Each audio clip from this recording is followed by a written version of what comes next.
Hi everyone and welcome to another episode of the BEC Development Coffee Break. Today we have a very special guest, Jose Antonio Crespo, former Olympic badminton player and coach, and currently working as a head coach at the Technification Center in Madrid, Spain. Welcome Crespo, and thank you very much for being here with us today. Hello, thank you for the invitation. In today's episode, we could talk about your trajectory from being a badminton player to how to become a coach. But actually, we are gonna leave it aside for another episode, and I would like to talk about your experience at the Advanced project. So just so people that are watching us today, I would like to introduce a little bit the project Advance.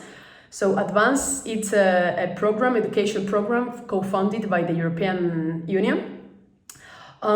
It started almost 3 years ago, and there are 16 badminton coaches taking part in the education for almost for 10 months.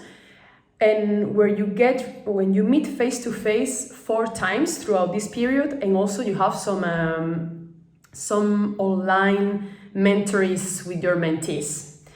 So that's long story short. And now Crespo, the floor is all yours. I'm very interested to know why you chose the Advance project as part of your education when you have a really wide background already as a coach and player. Well, actually, when we moved back from Peru to Spain and I started this position in Madrid, I really wanted to be better as a coach, in order to help players and badminton in Madrid in a better way. So I saw this program, this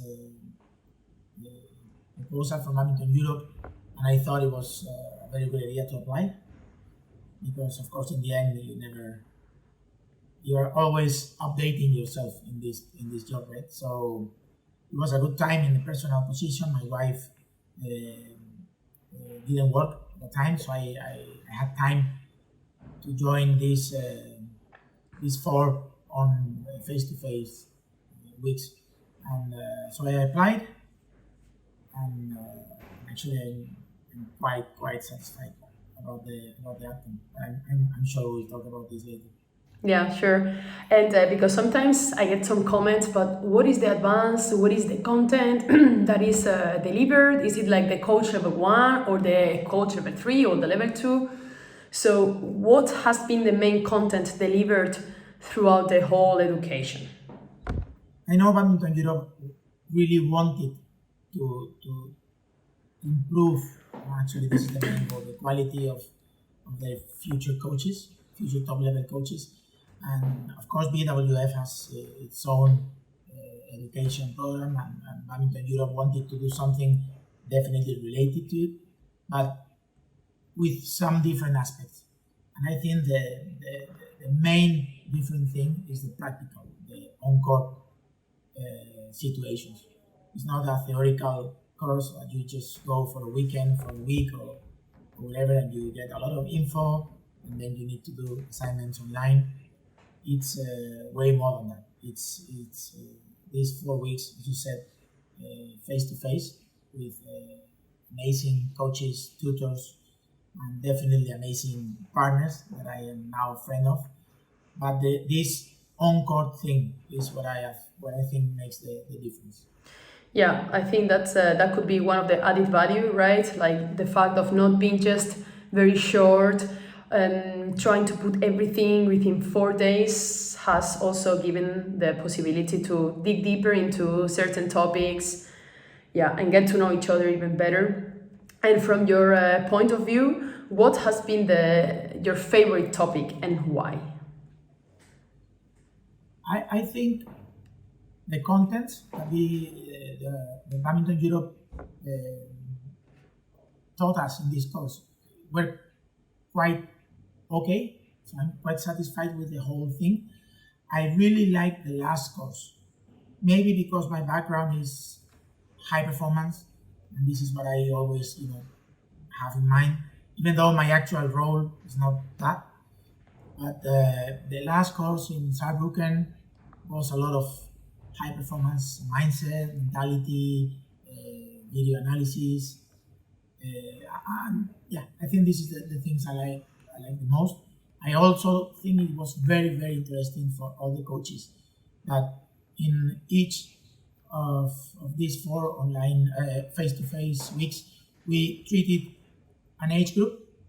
So at some point in our careers, like it's happening to me right now, you are coaching teenagers, kids, high performance players.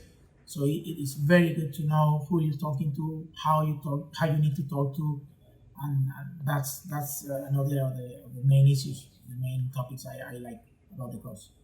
Okay, so the last gathering in Saarbrücken, you had the chance to put in practice all your training sessions with real players, right? Because in the previous courses, it's been only among the 16 coaches. Yeah. Okay.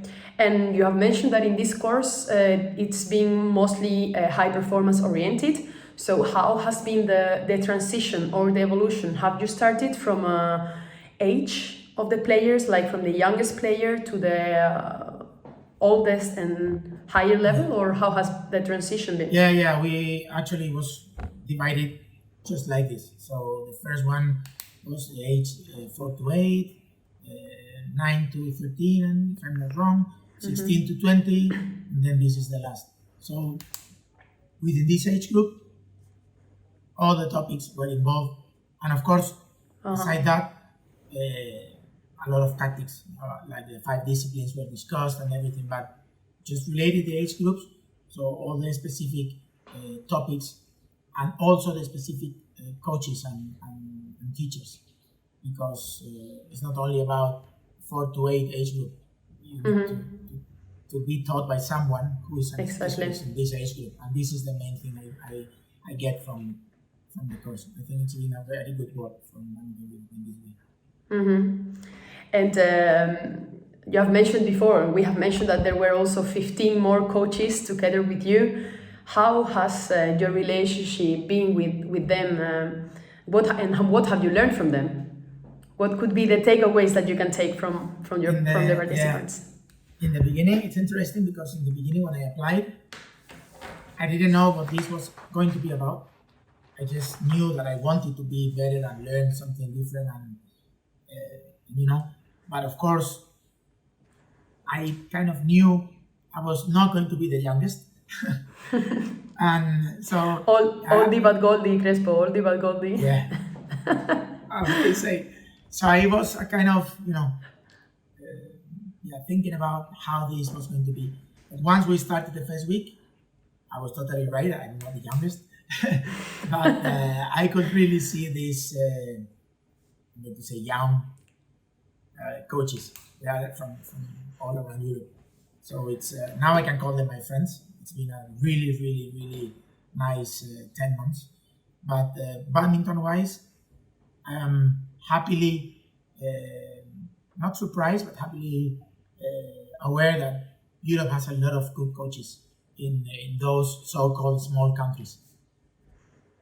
Yeah, that's very good. It's very interesting because sometimes we might be a little bit hesitating about our expectations, and as you say, you were one of the most, let's say, experienced coaches. But it's I guess that it's important to stay open-minded, because even the youngest coaches can come up with very good ideas and totally different to our coaching style, coaching philosophy, and that's also one of the added values. Like you can take different things from everyone. And Crespo, regarding the assessment of this course, how has that been? Because in the BWF coach education courses, we have certain tasks and certain assessment in 4 days, but how has it been here in this case? In each week, we had some tasks within the week. So in the practical ones, after a session, after a whole day, by groups or pairs, we needed to prepare a session for the day after regarding what we just taught for the day. And then there was some theoretical things. Of course. Now we need to send over the coaches. So this has happened for these 4 times, and then in the end we have the big assignments for, of course, the online ones. But the practical one was already in Saarbrücken, as you mentioned before. We had the chance to work with real players, and that was very good because the way we did it, the way it was planned, was good. So, for example, we had in my case with my partner, we had the same players for 3 days in a row. Okay. So it's not just one session that you just get someone, you do something, and then the day after you get someone else. You really get to know the players and try to give them individual things that you really think they need. It's been quite okay, and the sessions were longer. Normally in the previous weeks it was about 15-20 minutes, and now we had 45 minutes to do the whole thing, so it was good. Okay, so you had time to thrive and to show your skills. Yeah. And also, Crespo, we have mentioned that we not only have the face-to-face part, but we also have the mentorees with our mentors. So can you explain a little bit what you have experienced in those mentorees? Who was your mentor and what were the main topics that you have discussed? Yeah. In the first week, I think the last day, or I don't know what day, but we were told who our mentor was, so we were divided in groups. In my case, I was with Hannes Kasbauer, and even though I didn't know him personally, of course he was a player and I was a player myself, kind of different generations for a few years, but we knew each other, common friends and everything, so I was quite lucky to have him. One of the mentors was Ingo Kindervader, actual head coach of Scotland, one of my best friends, and Jacob is another one, and Robert from Holland. So I think the level of the mentors is actually very high. In my case, now that everything is over, I'm very, very satisfied, very happy with Hannes' work, because we had these group meetings from time to time. We had this on the WhatsApp group, and we chat and set up some meetings. What did we talk in the meetings? About personal issues in our personal roles, in our professional positions, or also some advanced tasks that someone needs advices from Hannes or from another of us. And then we also had some one-to-one meetings, and that's very, very important. At least it has been for me, because of course we also have some issues ourselves, personal and professional wise, and it's always good to have someone who's been there. And in my case, I can really say it helped a lot. So I'm really thankful, and I really hope that Hannes was and will be someone that I could still talk to and be in touch. That's great to hear. Yeah. Okay, Crespo, and now moving a little bit into some more maybe specific part of the session, I would like to know how has advance influenced your coaching style? Okay, that's a good one. It's a little bit deep, maybe a little bit deeper. No, but it's good because, as we mentioned before, I've been 13 years, a bit more, in Lima as a national head coach there. And that was my first big position. So in the end, it turned out very well. We managed to qualify to 3 Olympics, but there was no one else above me. So I had a very good partner. We have to say he's a second coach, but in the end he was my partner. So we kind of fed each other in terms of knowledge. So in that way, Lima experience was a very good one, but I learned on the way. So there was no opportunities to enter myself in these coaching education's possibilities, and definitely it was amazing. Now I'm here, so now after these 10 months and in my actual position, of course I can really try, and this is what I'm doing. It's not easy because 13 years is a long time, but I'm really trying to implement everything we learn about communication, how to talk, when to talk, how long is the talk, all these things that in my personal case, it's not easy. Yeah. Because again, nobody told me in the past not to do this or try to do this way. And, Yeah. And especially when we come from the warm land of Spain, we tend to be very straightforward as well with our approaches. So I guess that's for sure a good takeaway. And Crespo, I'm also interested to know, is there something that you would never do again as a coach after all the things that you have learned in the advance? Okay. I think all of us, we carry this big backpack with us, and inside the backpack we have, of course, our studies, our experiences with coaches, with our own coaches as players, and then with our experience as coaches, and now with coaching education. I had a lot of experiences, good and not so good. Something I wouldn't do is, of course, something I had to experience myself. And it's some punishments are always physical related, and in that part of my life, I just did it because I was a player. I had to do it, and I'm not saying it's bad because I will never say never. I really understand now, a lot of years after, It's never what too it was late. that about, what it was this about. But it was impossible to understand it at that moment. And now I could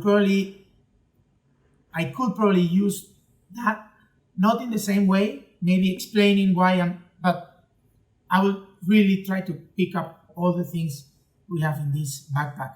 And with this advanced 10 months course, my backpack is way bigger than it was. So it's good. It's good. More tools. Lovely to hear that.